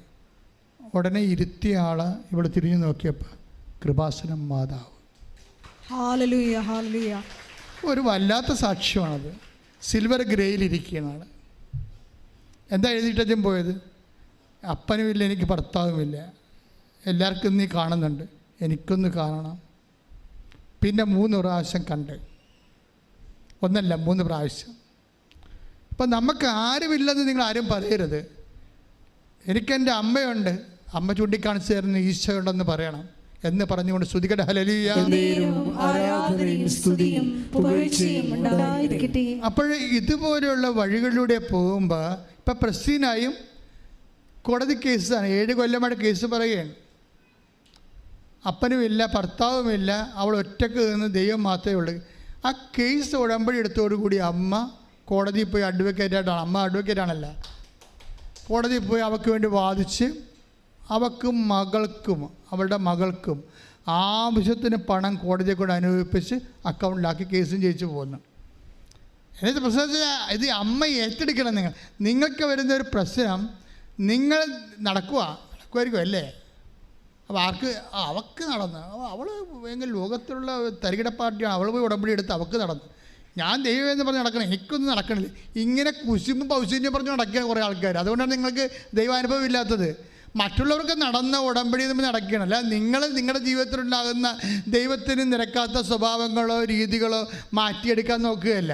മറ്റുള്ളവരെ കിട്ടിയതിൻ്റെ കുശുമ്പും പൗശല്യം പറഞ്ഞുകൊണ്ട് സ്വന്തമായിട്ട് അസൂയം കയറി നടക്കണതുകൊണ്ടാണ് നിങ്ങളുടെ ഉടമ്പടി അത് സ്പ്രൗട്ടായിട്ട് വരാത്തതിൻ്റെ കാരണം അതാണ്.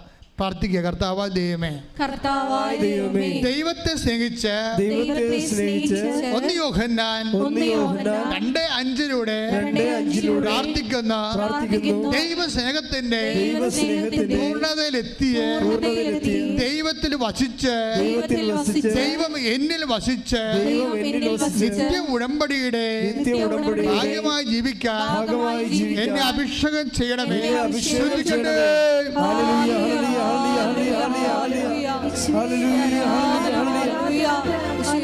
ോളം നിങ്ങളുടെ വചനം പാലിച്ച് മുന്നേറുവാൻ ഈ ആരാധനയിലൂടെ ഞങ്ങളെ അഭിഷേകം ചെയ്യണമേ.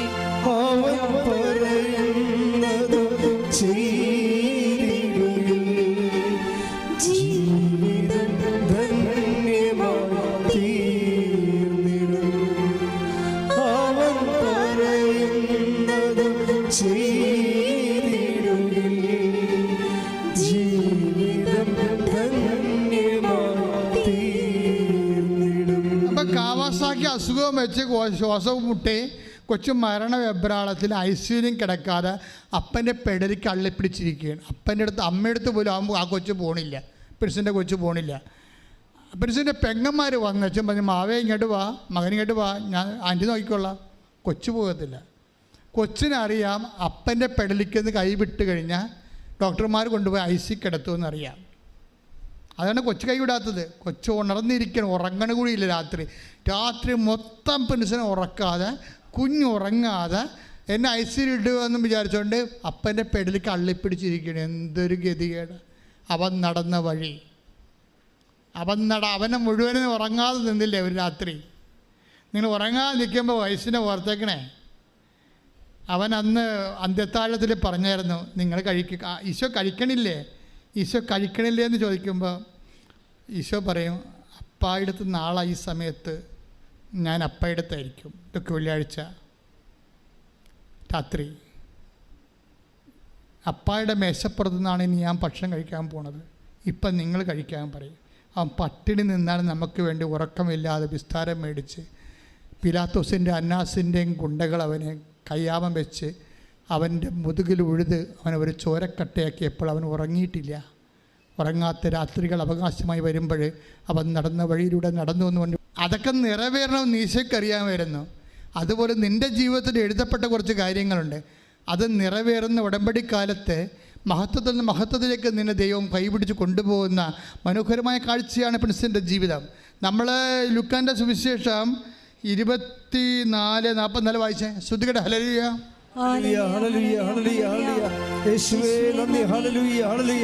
ലൂക്ക 24:44. അവൻ അവരോട് പറഞ്ഞു, മോശയുടെ നിയമത്തിലും പ്രവാചകന്മാരിലും സങ്കീർത്തനങ്ങളിലും എന്നെക്കുറിച്ച് എഴുതപ്പെട്ടിരിക്കുന്നതെല്ലാം പൂർത്തിയാകേണ്ടിയിരിക്കുന്നു എന്ന് ഞാൻ നിങ്ങളോട് കൂടെ ആയിരുന്നപ്പോൾ പറഞ്ഞിട്ടുണ്ടല്ലോ. അപ്പൊ എന്താണ് പൂർത്തിയാകേണ്ടത്? ഈശോ പൂർത്തിയായെന്ന് മരിച്ചു കഴിയുമ്പോൾ ഈശോ പറയുന്നതാണ് ഇറ്റ് ഈസ് അക്കംപ്ലിഷ്ഡ് എന്നാണ് പറയണത്. എല്ലാം പൂർത്തിയായി. എന്താണ് പൂർത്തിയായത്? മോശയിലെ തിരുവെഴുത്ത് പൂർത്തിയായി, സങ്കീർത്തനങ്ങളുടെ തിരുവെഴുത്ത് പൂർത്തിയായി, പ്രവാചകന്മാരുടെ തിരുവെഴുത്ത് പൂർത്തിയായി. എന്താണ് ആ തിരുവെഴുത്ത്?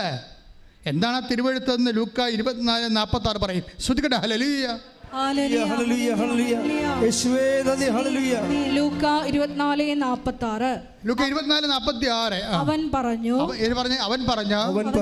ഇങ്ങനെ എഴുതപ്പെട്ടിരിക്കുന്നു, ക്രിസ്തു സഹിക്കുകയും മൂന്നാം ദിവസം മരിച്ചവരിൽ നിന്ന് ഉയർത്തെഴുന്നേൽക്കുകയും ചെയ്യണം. പാപമോചനത്തിനുള്ള അനുതാപം അവന്റെ നാമത്തിൽ ജെറുസലേമിൽ ആരംഭിച്ച് എല്ലാ ജനതകളോടും പ്രഘോഷിക്കപ്പെടേണ്ടിയിരിക്കുന്നു. നിങ്ങൾ ഇവയ്ക്ക് സാക്ഷികളാണ്. അപ്പൊ നിങ്ങൾ ഇവയ്ക്ക് സാക്ഷികളാണ്. ഞങ്ങൾ എന്താണ് ചെയ്യേണ്ടത് എന്ന് ചോദിച്ചാൽ അവൻ പറയണ പോലെയാണ് ചെയ്യേണ്ടത്. അവൻ പറയണ എന്താണെന്ന് ചോദിച്ചു കഴിഞ്ഞാൽ ദൈവത്തിൻ്റെ വചനം പാലിച്ചുകൊണ്ട് ദൈവത്തിൻ്റെ സ്നേഹത്തെ പൂർണ്ണമാകുകയാണെങ്കിൽ ആ ദൈവസ്നേഹത്തിൻ്റെ സാക്ഷിയാക്കുന്നതാണ് ഉടമ്പടി. ശ്രുതികടെ ഹല്ലേലൂയ.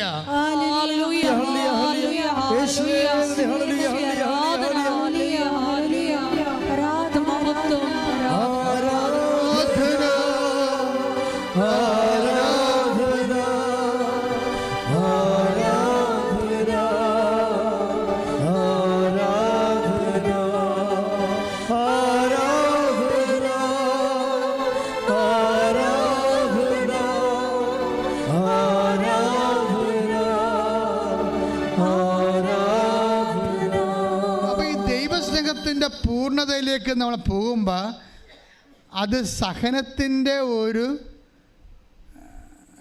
ചോര ചവിട്ടിക്കൊണ്ടാണ് പോണത്. അതെപ്പോഴും ഓർത്തേക്ക്. എന്തെങ്കിലും സഹനം വരുമ്പോൾ നിങ്ങൾ ഉടനെ മോങ്ങരുത്. ഞാൻ ഉടമ്പടി എടുത്തല്ല, എനിക്ക് എന്തിനും സഹനം വന്നില്ല. അല്ല, അത് ഉടമ്പടി എടുക്കാത്തവർക്ക് വരുന്ന സഹനം പോലല്ല, ഉടമ്പടി എടുക്കുന്നവർക്ക് വരുന്ന സഹനങ്ങൾ. ആ സഹനം എന്താണ്? അവർ ദൈവസ്നേഹത്തിൻ്റെ പൂർണ്ണതയിലേക്ക് പ്രവേശിച്ചു കൊണ്ടിരിക്കുകയാണ്. ഈ തിരിച്ചറിവ് ഉണ്ടാകണം. ഇതറിവല്ല, തിരിച്ചറിവാണ്. ഉടമ്പടി എടുക്കാത്തവർക്ക് സഹനമുണ്ട്, നമുക്കും സഹനമുണ്ട്. പക്ഷേ നമ്മുടെ സഹനം എന്താണ്? അത് കർത്താവിൻ്റെ വചനത്തിൽ എഴുതിയിരിക്കുന്ന എന്താണ്? 24:46 ക്രിസ്തു സഹിക്കുന്നതും മൂന്നാം ദിവസം ഉയർത്തെഴുന്നേൽക്കുന്നതും ചെയ്യണമെന്നുള്ളത് തിരുവെഴുത്തിൻ്റെ പൂർത്തീകരണമാണ്. അപ്പോൾ നമ്മളെ സംബന്ധിച്ചുള്ള ദൈവത്തിൻ്റെ ഹിതം, ഇപ്പം നമ്മുടെ ഹിതം നിറവേറുക, വീട് വേണം, അതുപോലെ തന്നെ കുഞ്ഞുങ്ങൾ വിദേശത്ത് പോകണം. അത് നമ്മുടെ ഹിതം. അത് ഉടമ്പടി നമ്മ കാണുന്ന വീക്ഷണമാണ്. ദൈവം കാണുന്നൊരു വീക്ഷണമുണ്ട്. എന്താണ്? നീ ദൈവസ്നേഹത്തിൽ നിറയണം. പേടിച്ചിട്ട് അപ്പാൻ്റെ പിള്ളിക്ക് ഇങ്ങനെ അമുങ്ങി പിടിച്ചുകൊണ്ടിരിക്കുന്ന സമയത്ത് പിൻസ് കരഞ്ഞുകൊണ്ട് പ്രാർത്ഥിക്കും.